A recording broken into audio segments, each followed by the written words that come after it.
In the meeting over to Mark Barnaby, our chairman.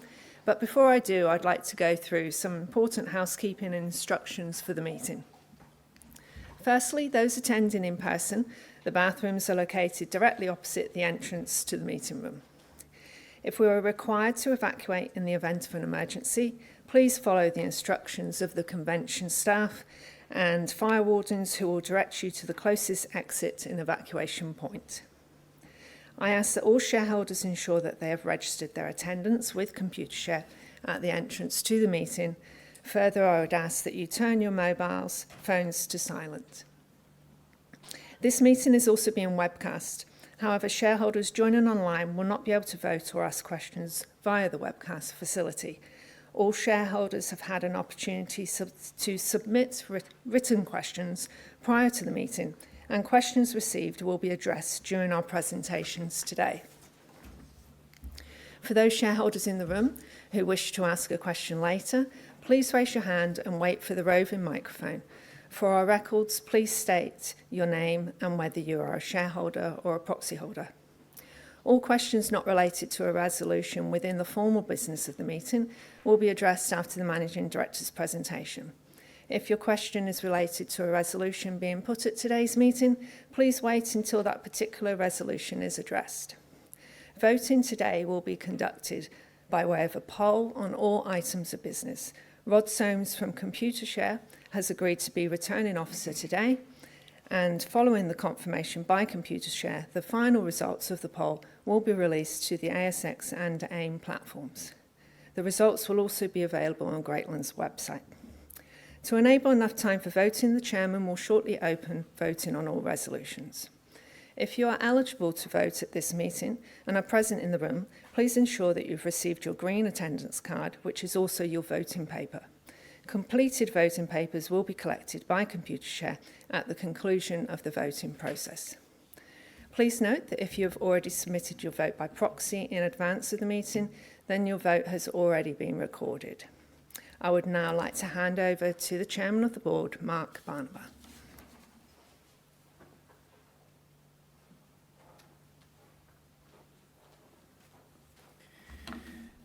Thank you, Joe, and good afternoon, everyone. Great pleasure to have you all here. It is a pleasure because this is our inaugural annual general meeting for Greatland Resources. In terms of our first year that we've been listed on the ASX, and I'll come back to that. Before we get underway, though, just some acknowledgements. The first is to the traditional custodians of the land we're meeting on today here in Perth, the Whadjuk people of the Noongar Nation, and let me pay my respect to their elders, past, present and emerging, and also acknowledge the Matu people, the traditional custodians of the land where Telfer operates. We recognise their native title rights and their deep ongoing connection to the land, the water and community.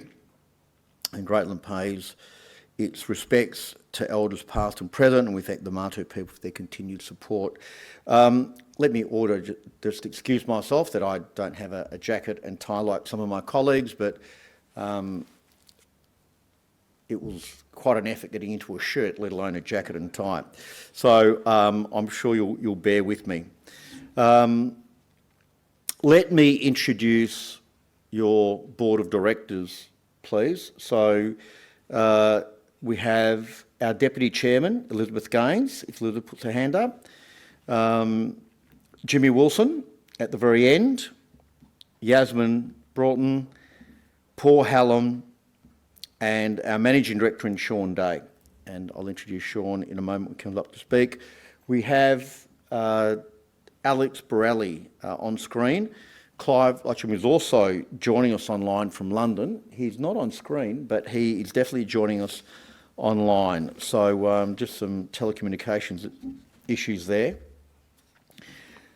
We also have in the room our CFO in Monique Connolly. Monique. And our COO, Simon Tyrrell. So if you have any questions on finance or the operations, we have our full contingent that can answer it. We also welcome Ian Campbell and Brad, our auditors, who are here in the room. Ian will be available to address any questions you may have about the audit, the report itself, accounting policies, and of course auditor independence. So it is now past the appointed time for the meeting, and with the quorum present, I formally declare the meeting open. As mentioned earlier, I'd also now declare the poll open for voting. And on all items of business, we will move to the formal part of the meeting in a moment. But before that, I would like to make some opening remarks, share a few reflections on where we have been in the last 12 months and where we're heading. I think the short version of that is it's been a quite remarkable 12 months for Greatland Gold, and I couldn't be prouder of what we've achieved, and I'm genuinely excited about where Greatland is heading. At the start of this financial year, Greatland Gold was an explorer.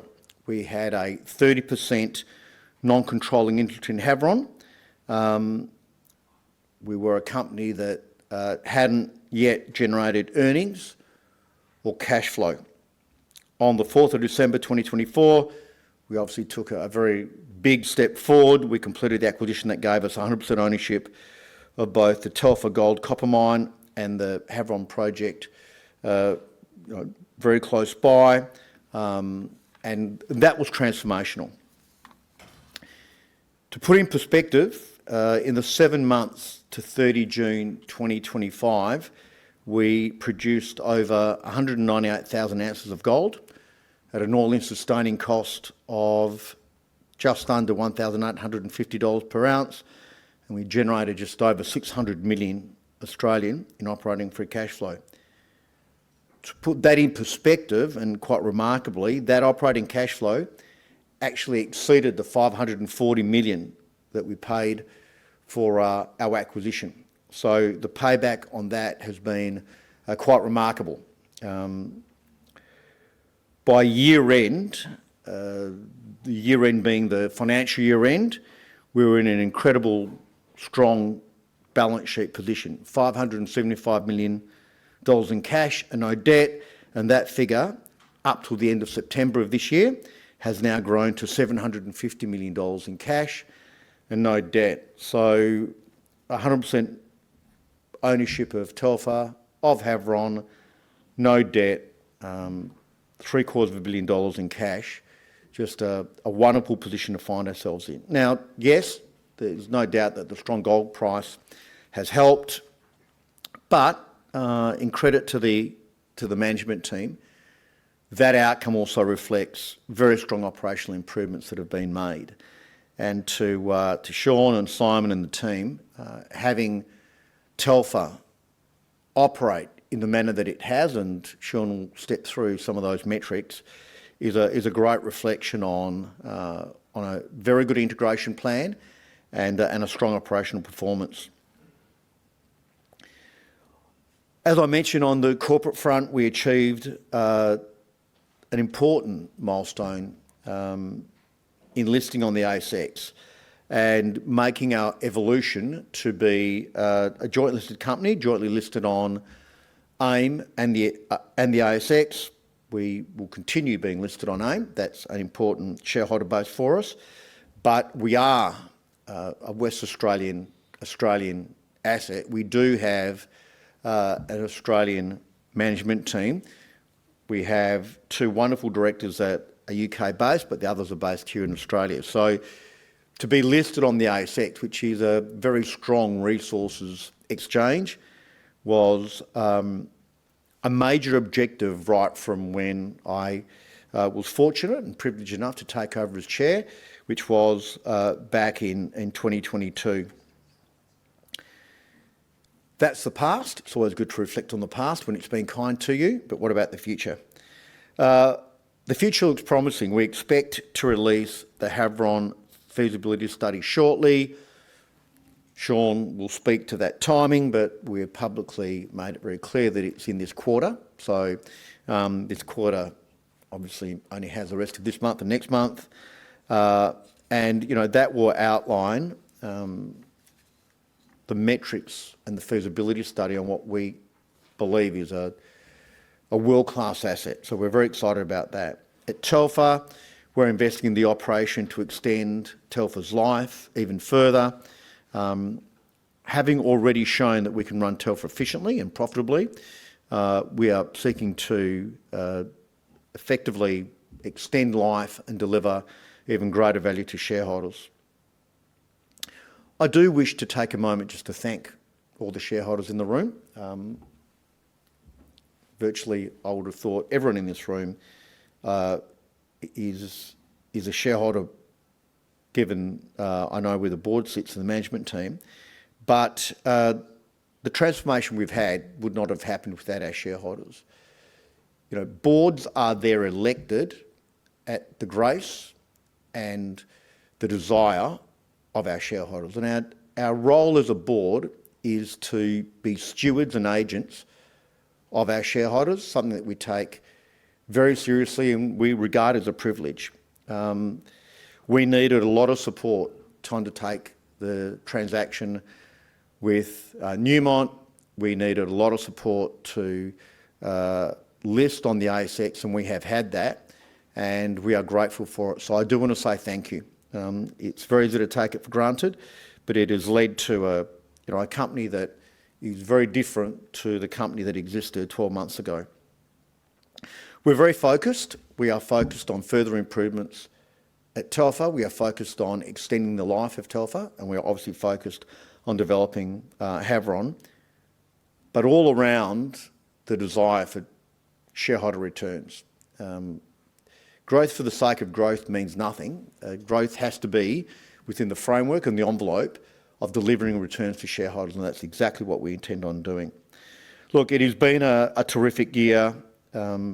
Again, let me just thank the board, the management team, and all our shareholders. Once the year's done, that is gone. You are then judged on the next year, and we are very focused on delivering. Let me hand over to our Chief Executive and our Managing Director, who will step you through our operational and financial results in more detail. And again, thank you very much.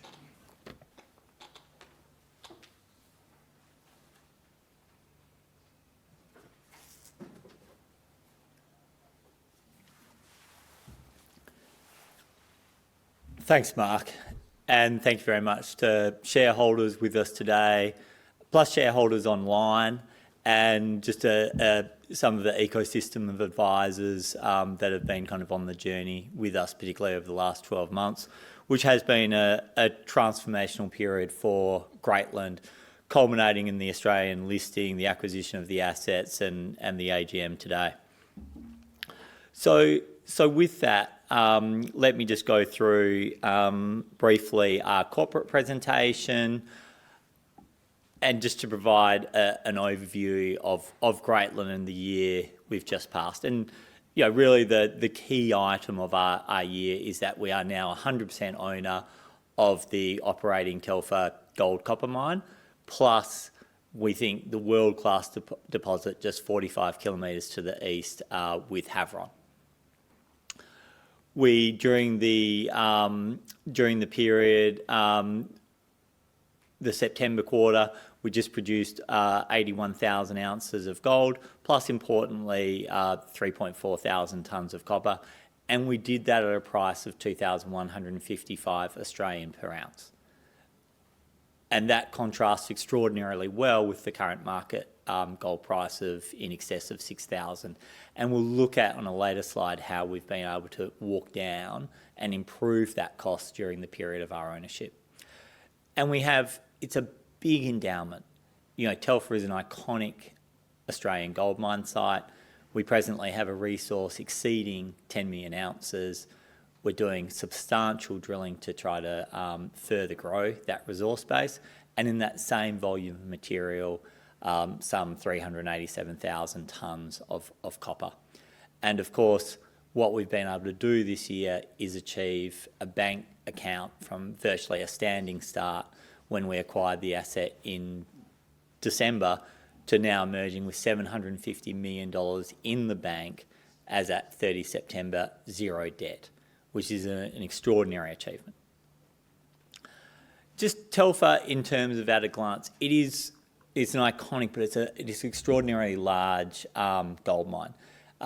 It's the third largest Australian gold mine in terms of processing infrastructure, with 2 parallel 10 million tonne trains. Those 2 parallel trains gives us a lot of operational flexibility, and redundancy, which we appreciate.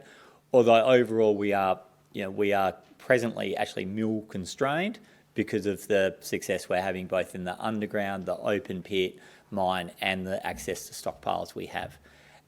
And during the course of FY26, we're undertaking 240,000 metres of drilling.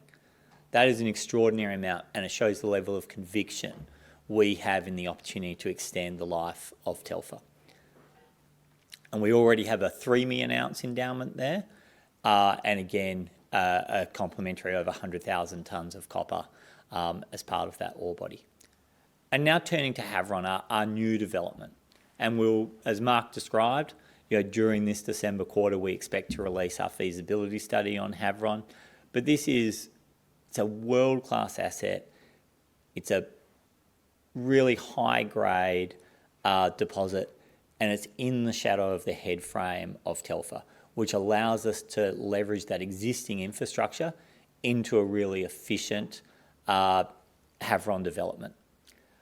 It's much higher grade. The Havron underground ore body is around 5 times higher grade than the open pit grade that it will displace going into the mill at Telfer.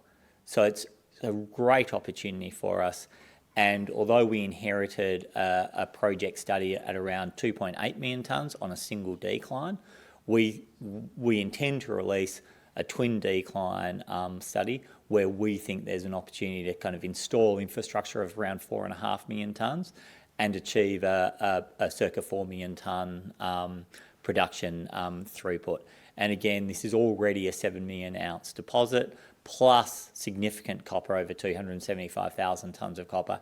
It remains open at depth. It remains open on the lateral levels.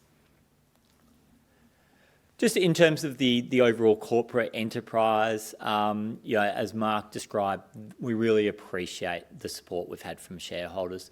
The support we had for shareholders at the time of the acquisition in September 2024, that was the largest mining equity raise in London since 2017. So we really did get tremendous market support. And then subsequently, for what was about a $540 million acquisition, where our present market cap is about $5.4 billion just 10 months later. So we're really pleased by the traction we've got and the following we've had in the market with that broker coverage. In terms of the year just past that our resolutions reflect today, there's just some tremendous highlights. And just to remind you, this is data for just 7 months. Almost $1 billion of revenue, over $500 million of EBITDA, and we achieved an EBITDA margin of over 55%. We're making over 2,900 Australian dollars per ounce EBITDA margin. And ultimately that drove a strong kind of 63.6 cents earnings per share, but also over $337 million of net profit after tax. So that was just from our first 7 months of operations, which included a really substantial integration of Telfer into Greatland ownership. And we achieved that with a management team which has some really good experience in terms of acquisitions and integrations. Joining myself from Northern Star, Simon Tyrrell, our Chief Operating Officer, we shared a lot of that journey as at Northern Star, where we grew that business and had this experience of integrations and then reinvesting in a site that was perhaps unloved within the portfolio of the major, but then becomes our laser focus. Monique's done a great job with as CFO and was pivotal in that in that integration, because systems are such an important part of that. Rowan Kransoff, a number of you know, leads our Chief Development Officer, is very market-facing with his responsibilities, both for M&A, integral to the success of that transaction, but also in investor relations. Matt Kwan, our General Counsel, again, did a lot of the heavy lifting through that transaction, is an exceptional part of our team. And then finally, Damien, who leads our exploration resource team, and that's been really the platform. And then, of course, the board that Mark introduced earlier, but we can't achieve what we've achieved over the last 12 months without the support of the board and their stewardship of the company, and it's a tremendous board, and I think is part of the success of Greatland. Over the last 12 months, we've also been in the right commodity space. You have a look at the trajectory of gold, but also we're around 10 to 15% copper. Both of those commodities, I can't think of two better commodities you could have. I think the geopolitical situation globally continues to be supportive of gold. We love the commodity mix. We still, the electrification of the world, I think, again, continues to feed into the opportunities for copper. But it's just a lovely product mix. And I enjoy the fact that we do have the diversity of having that copper exposure to complement that really significant gold platform that we have, and the leverage we have to the future gold price, given our quite unique growth profile, both with the opportunity to extend Telfer mine life, but also delivering Havron. Turning to that acquisition, we already owned 30% of Havron prior to this acquisition. So we acquired the 70% of Havron we did not already own, plus 100% of the Telfer asset. And cash and scrip, that was a $541 million that we paid to Newmont as part of that transaction. In that first 10 months of ownership, we generated $885 million, 1.6 times the acquisition price in less than 12 months, and we achieved a payback of around 5 months. It's an extraordinary acquisition. In terms of Telfer itself, I talked about just the size of the mill. And when you look at the two mills in Australia that are actually larger than us, Boddington and Cadia, they are both still owned by Newmont, the world's largest gold miner. Not only do we have just world-class infrastructure at Telfer, but also the endowment, particularly when the metallogenesis of Telfer and Havron are common. This is effectively a 30 million ounce endowment. That is significant even globally, and we have the infrastructure to take advantage of that. And when you look at where we sit within that mid-cap space, we're in that very positive, bottom right-hand quartile, almost occupying that space by ourselves in terms of throughput capacity, and that drives this really low processing cost, which forms a really significant competitive advantage for us. We talked about not just the acquisition, and yes, we've had a tailwind around gold and copper price, but I think what's really been important is the operational improvements we've made. I might just start with safety. We took over a site with a 10 to 14 TRIFR rating. We've taken that down to 6.5. So we've not only performing better, but we're performing safer.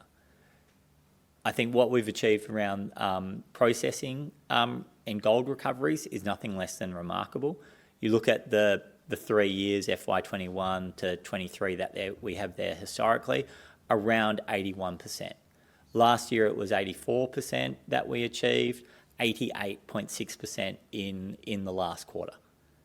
It's been a tremendous job, and Simon, with that processing background, has led that. In addition, 70% copper recovery, that's now north of 80%. The influence that has had just by itself is extraordinary in the operations. If you look at the underground, we inherited a site doing about 175 metres of development per month. we've increased that to north of 450 metres of development per month. That's going to drive flexibility and resilience in that underground mine by developing new areas and giving us greater flexibility and opportunities in that mine plan. And then what do all those sum to? Well, you can see the production and margin, and we've got this beautiful positive jaws where, yes, we can't take full credit for the gold price line going up, but we've walked down the costs. Now, you'd normally expect to see inflation showing up when you're comparing it back to 2022 data, but we've actually been able to walk down the cost structure at Telfer, and that's allowed us to fully take advantage of this higher market gold price. And we're investing in Telfer. I've talked about investing in the drill bit, but also the assets themselves. So creating additional tailings facility space, doing a pre-strip on the West Dome open pit, that will provide our baseload feed for FY27 and FY28. We've reinvested in the fleet. Again, Newcrest was seeing this as a short life asset, whilst we see the longevity, and we think renewing that fleet not only gives us the opportunity to take advantage of that longevity, but it de-risks and gives us better availability of equipment to execute the current mine plan. And again, I talked about the increased productivity of that underground fleet. That's allowed us to invest in the underground. This is just a schematic of Telfer overall. Really, the centre of gravity for our activity is in that West Dome open pit. We're currently just doing the pre-strip on that stage 7 extension that you can see up on that northern slope, and it does curve around a little bit. But then you have a look at that stage 2, the volume of that stage 2 extension. Stage 7 is a 2-year life extension. The volume of stage 2 is a really significant multiple of that volume. The size of the prize that we're currently drilling out on stage 2 extension is tremendous. And right now that shape, that blue shape that you can see, it's not limited by mineralisation, it's limited by the extent of drilling that we've completed. So we think this is really significant. We're undertaking both expansion drilling and infill drilling on that West Dome open pit, but that will continue to be, we view, the base load feed for this mine. The main dome open pit, we have cutbacks available, particularly on that rear wall there. There's good strong mineralisation up there, and there's already a cutback there, but we'd like to get a couple of rigs there later this year to understand, in calendar year 26, to understand that opportunity. But we don't think we need to access main dome for a considerable period of time, given the opportunities at West Dome. Then we go into the underground. That main dome underground has been an underground for approximately 30 years. Again, this is a really significant volume, a really significant endowment. And now we have opened up a brand new quartile to this mine, that West Dome underground. We released, I think it was February this year, the initial 19 intercepts. It's the highest grade you've seen at Telfer since 2005, the highest average grade. Significant mining widths, around 24, 25 metre mining widths, strike length already open at 750 metres. We've got 2 rigs drilling that as we speak. You saw the first 3 intercepts of that in our quarterly announcement, but we'd like to get another update out to the market on that West Dome underground, because the size of that potential is extraordinary. The grade, as I said, is the best we've seen at Telfer in over 20 years, and it's connected directly back to the hoist. This really efficient piece of infrastructure that takes ore from the underground straight into the mill by conveyor. So the cost structure you can achieve. The grades of that West Dome underground actually exceed Havron. So it's really exciting what could happen if we're running Havron and that new West Dome area in parallel. And that's the opportunity that we're trying to drill out now. Turning to Havron, again, when you look at Australian development assets, together with Hemi, which was acquired for $6 billion by Northern Star earlier this year, without the infrastructure, that's a greenfield development. The two standouts in the market are Havron and Hemi. We're around 50% higher grade, a little smaller, but probably a bit bigger if you include the Telfer endowment as well. But we're an underground mine, that's a big open pit mine. Both are fantastic assets. But this sits in our portfolio, which we believe gives Greatland, within that mid-cap space, by far the most significant and prized development profile. And this is the ore body itself in cross-section. You can see that southeast crescent there in the red. That's the initial mining area of around 50 million tonnes. But the best rule of thumb to understand an underground ore body is ounces per vertical metre. Anything 2 to maybe 4,000 ounces per vertical metre is a high quality underground ore body.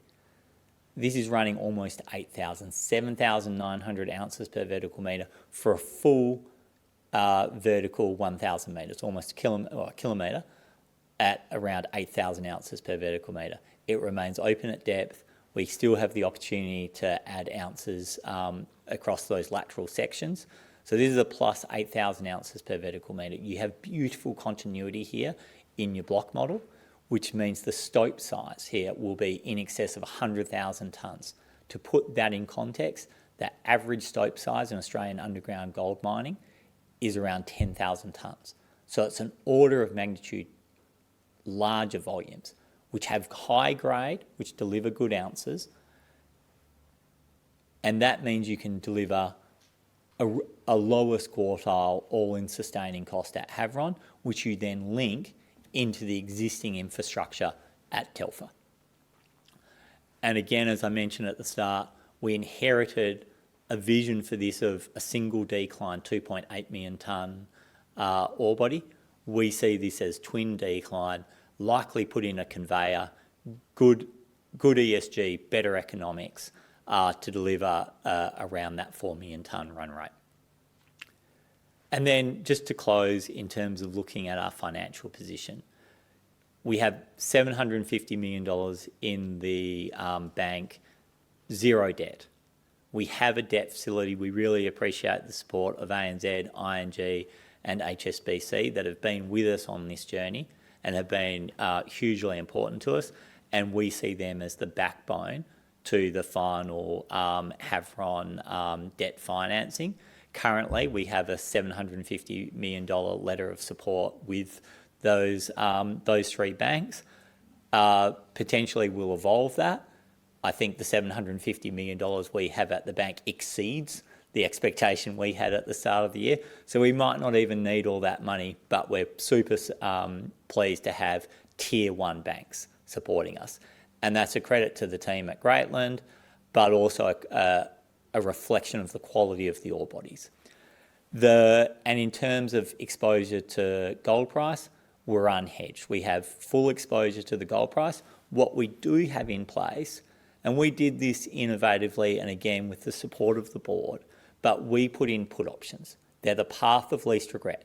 So although we've got protection there for calendar year 26, we will receive no less than 4,200 against our all-in sustaining cost of the last quarter of 2,155. Still a really significant margin.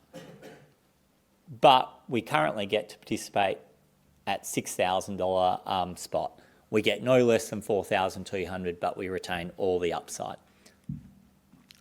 And then just briefly, in terms of our regional setting, with Telfer, we are the monopoly provider of infrastructure in the Havron, in the Paterson region. Telfer's obviously our centre point. Havron's an incredibly important addition to Telfer and becomes the future baseload feed in terms of being measured by ounces through that Telfer mill. The opportunity is then to extend Telfer and run them in parallel, but also there are other ore bodies around which ultimately we think either through our exploration success or those of exploration companies in that region, ultimately everything comes through that Telfer mill. So we think it's a fantastic strategic asset for us to be the monopoly provider of infrastructure. So in conclusion, look, Telfer is an iconic top 10 Australian gold mine. We think we have We're focusing on mine life extension. We're investing in that drill bit, that 240,000 metres of drilling. We have 10 rigs at site as we speak. We have a monopoly infrastructure, and the size and cost advantage of that infrastructure is a key competitive advantage for us. We're well funded with cash at bank, 750 million, together with the support of tier one banks, and a unique and enviable growth profile, both organically at Telfer plus to deliver the Havron project. So with that, thank you very much for your time. And then I'll turn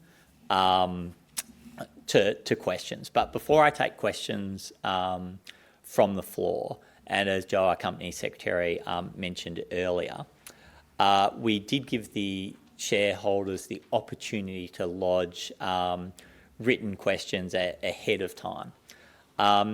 So what I'll do is I'll just go through. We have 5 questions that were received online. So I'll go through a response to each of those 5 questions.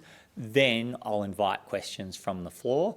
For good order, if those questions relate specifically to the resolution, we'll do that when we deal with the formal. We'll deal with that when we do the formal business of the meeting, and we'll align those questions with the specific resolution. The first question is from shareholder Alan around the funding of Havron. Now, I've already spoken to this, but let me just briefly address Alan's question. We're obviously nearing completion of that Havron feasibility study. That will be definitive in terms of defining the size of CapEx that we need to fund as Greatland. We think the starting position of having $750 million of the bank is hugely advantageous. But again, we have these tier one banks supporting us. We certainly have no lack of engagement by the banking market in terms of wanting to come into that final Havron facility. So we feel we're exceptionally well placed to be able to fund Havron through a combination of existing cash and access to the debt market. In addition to that, we also have ongoing operations at Telfer. We're really optimistic about that. Naturally, there is some sensitivity to future gold and copper price, but certainly at current levels, it's an exceptional profile. Question 2 comes from Steve from Henderson Trading, who asked about the restart of Havron. Just to be clear, with respect to Havron, we still have an EPA approval to receive, which in Australia is both from the state and the Commonwealth level. Although Telfer is obviously fully permitted and operational, and Havron is half built. We already have a decline 340 metres down, 80% of the way to the ore body, the surface infrastructure in place. There is a third EPA approval that's effectively required, I think, in essence, to join those two assets together. So that remains outstanding, albeit this is a process that was started with Newcrest some 3-4 years ago. We believe it's progressing well, and we feel positive about that being concluded during the course of this financial year. We've currently re-accessed Havron, and we're doing some of the early works in terms of putting in place additional ventilation and setting ourselves up to have an accelerated restart and the planning work around that restart. Question 3 from Adrian from Axe Capital was just around future dividend policies. Currently, we're really fortunate to have this organic growth profile. So for us, that cash in bank is earmarked for a very specific purpose, i.e. to create value for shareholders by delivering this world-class Havron deposit and extending the life in parallel at Telfer. That said, I think equity as part of our capital structure, it's important to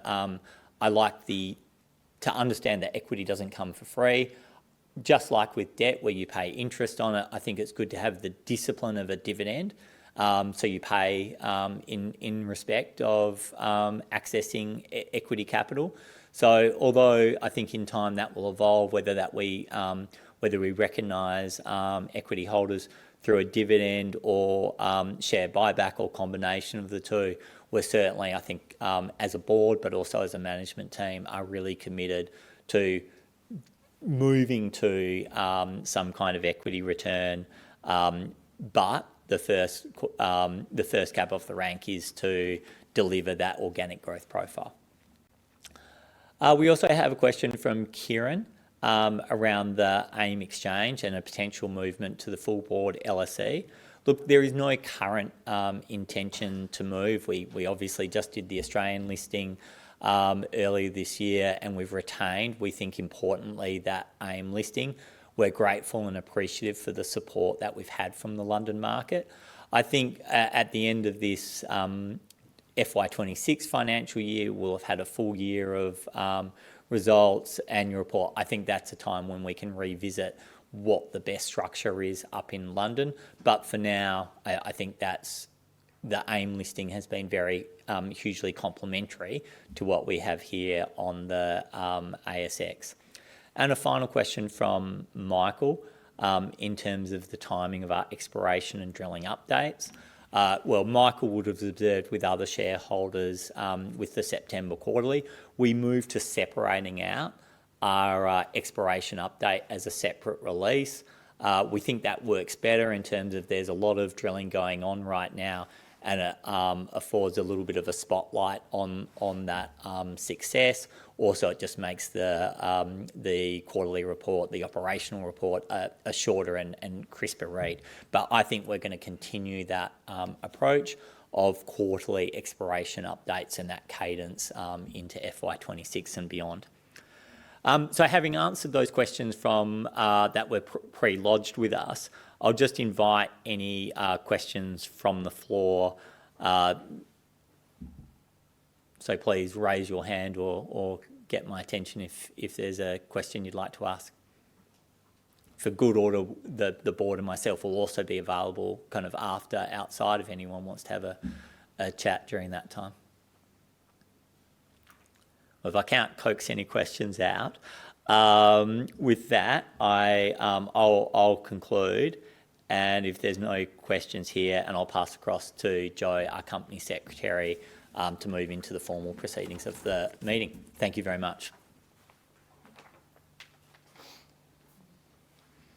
Thank you, Sean. This now brings us to the formal part of the meeting. The items of business to be considered at this meeting have been listed in the notice of meeting. The notice of meeting was made available to shareholders on the 10th of October and will be taken as read. As mentioned, there'll be an opportunity to ask questions in relation to the various items of business when each item is considered. Before we consider the items of business, there are a number of procedural matters I wish to draw to your attention. While our visitors are most welcome here today, this is a shareholders' meeting, and only shareholders, their attorneys, proxies and authorised company representatives are entitled to ask questions and vote at this meeting.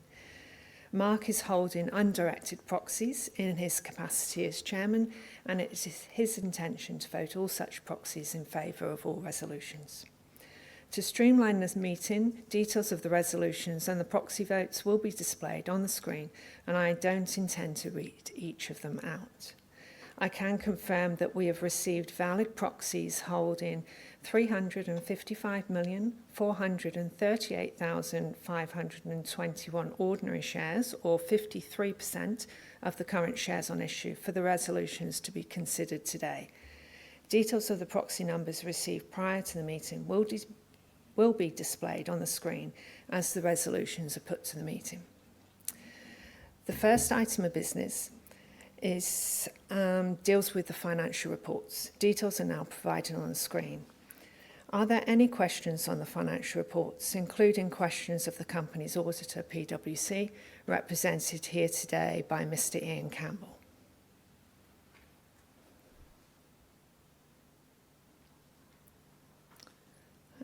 As there are no questions, I propose we take the reports as read. The next item of business on the agenda is the re-election of Mark Barnabar as a director. Now like to invite Mark to make a brief statement regarding his re-election.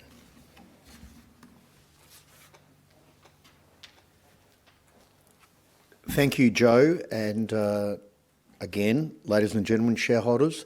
Look, I have had the opportunity to, in my chairman's address, to speak about Greatland. It has obviously been an incredible privilege being both a director and your chairperson on this board.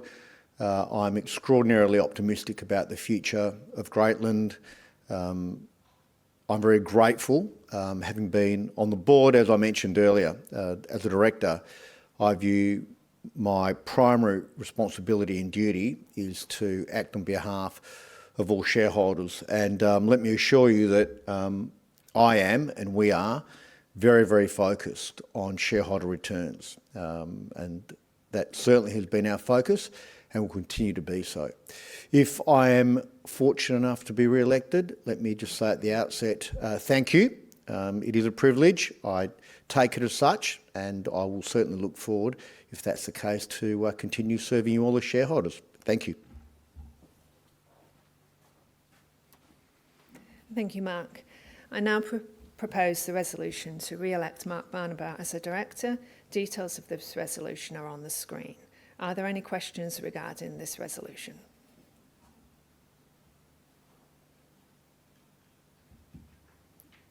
As there are no questions, I will put the resolution to a vote. Please complete your vote now. The next item on the agenda is the re-election of Elizabeth Gaines as a director. I will now invite Elizabeth to make a brief statement regarding her re-election.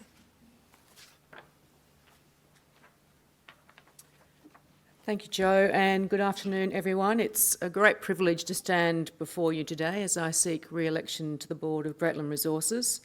And as you've heard from both our chairman and our CEO, over the past year, we've continued to build on our strong foundation, advancing the world-class Havron project and deepening our partnerships, as well as strengthening our commitment to responsible resource development through operational improvements and a very strong focus on safety.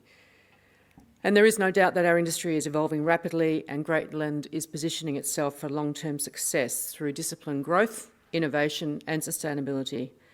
I'm particularly proud of our focus on creating enduring value, not only for you, our shareholders, but also for our people, our partners and the communities in which we operate.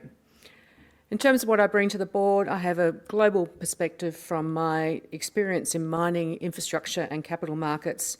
And I do also have a very deep belief in the role that Greatland can play in meeting the world's future resource needs responsibly. And with your support, I look forward to continuing to contribute to our strategy, our governance and our growth as we take Greatland into its next exciting chapter. Thank you. Thank you, Elizabeth. I now propose the resolution to re-elect Elizabeth Gaines as a director. Details of this resolution are on the screen. Are there any questions on this resolution?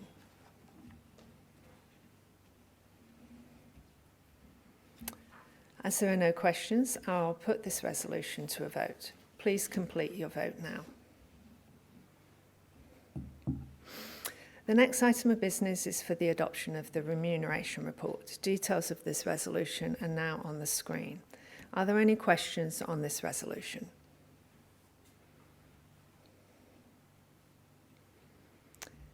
As there are no questions, I will put the resolution to a vote. Please complete your vote now. I now propose the resolution Greatland Equity Incentive Plan. Details of the resolution are now on the screen. Are there any questions on this resolution?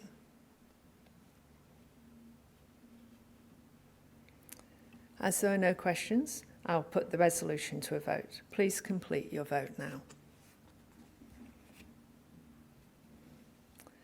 I now propose the resolution issue of performance rights to Mr. Sean Day. Details of the resolution are now on the screen. Are there any questions on this resolution?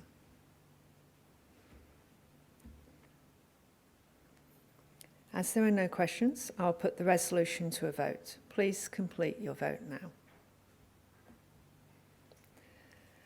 I now propose the resolution termination benefits. Details of the resolution are now on the screen. Are there any questions on this resolution?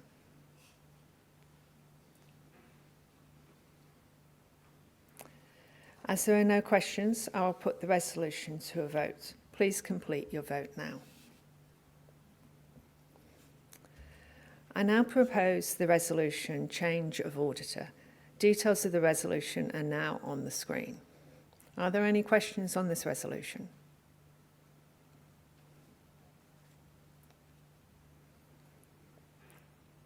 As there are no questions, I'll now put the resolution to a vote. Please complete your vote now.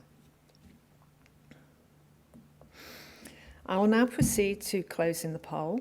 Please lodge your voting cards in the ballot box.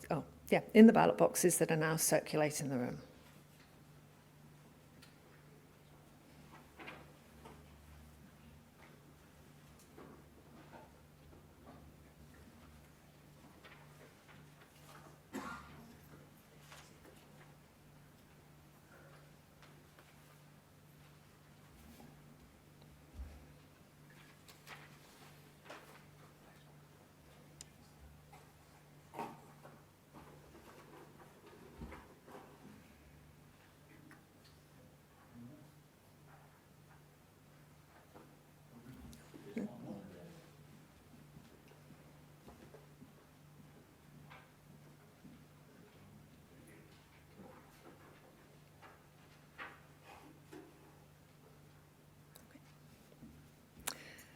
I now declare the poll closed.